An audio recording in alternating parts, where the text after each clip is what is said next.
Hi all, അസ്സലാമലൈക്കും. നമുക്ക് നല്ല സോഫ്റ്റായ ബട്ടർ നാണും മസാല ഷവായും എങ്ങനെയാണ് റെഡിയാക്കാമെന്ന് നോക്കാം. ഗസ്റ്റൊക്കെ വരുമ്പോൾ ഇങ്ങനെ ഒന്ന് ട്രൈ ചെയ്ത് നോക്കൂ. അടിപൊളി ടേസ്റ്റാണ്, കുട്ടികൾക്കൊക്കെ നല്ല ഇഷ്ടമാവും. ഇതെങ്ങനെ ഉണ്ടാക്കാമെന്ന് നമുക്ക് നോക്കിയാലോ. ഒരു ബൗളിലേക്ക് 2 കപ്പ് മൈദയും ആവശ്യമുള്ള ഉപ്പും ചേർത്ത് മിക്സ് ചെയ്ത് വെക്കാം.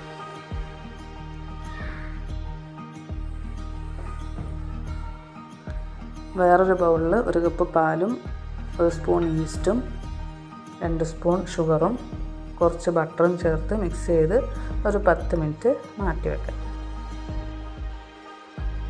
മൈദയിൽ 2 സ്പൂൺ യോഗേർട്ട് ചേർത്ത് മിക്സ് ചെയ്ത് ഈ പാലിൻ്റെ മിക്സ് അതിലേക്ക് ഒഴിച്ച് നന്നായി കുഴച്ച് വെക്കാം. ആവശ്യമെങ്കിൽ കുറച്ച് വെള്ളം ചേർക്കാവുന്നതാണ്.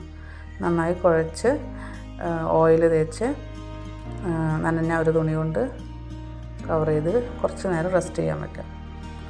അതിനുശേഷം അത് ഓരോരോ ബോൾസാക്കി ഈ രീതിയിൽ പരത്തിയെടുക്കാം. പാൻ വെച്ച് ഓരോന്നും ചുട്ടെടുക്കാം.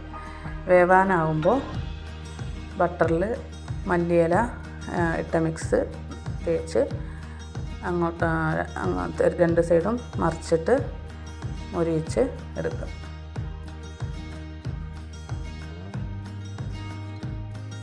നല്ല സോഫ്റ്റായി നല്ല പൊങ്ങി വരും.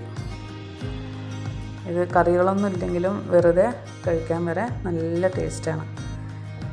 ഉള്ളൊക്കെ നല്ല ലെയറായി നല്ല സോഫ്റ്റായിട്ടാണ് ഇട്ടത്. ഈ രീതിയിൽ മുരിയിച്ചെടുക്കണം.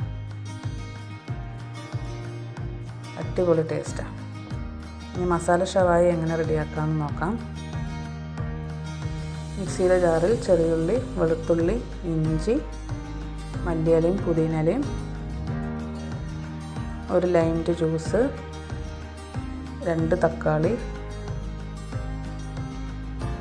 2 സ്പൂൺ കാശ്മീരി മുളക് പൊടി, 1/2 സ്പൂൺ മഞ്ഞൾപ്പൊടി, കുറച്ച് ഗരം മസാല, ആവശ്യമുള്ള ഉപ്പ് ചേർത്ത് മിക്സിയിൽ അരച്ചെടുക്കാം.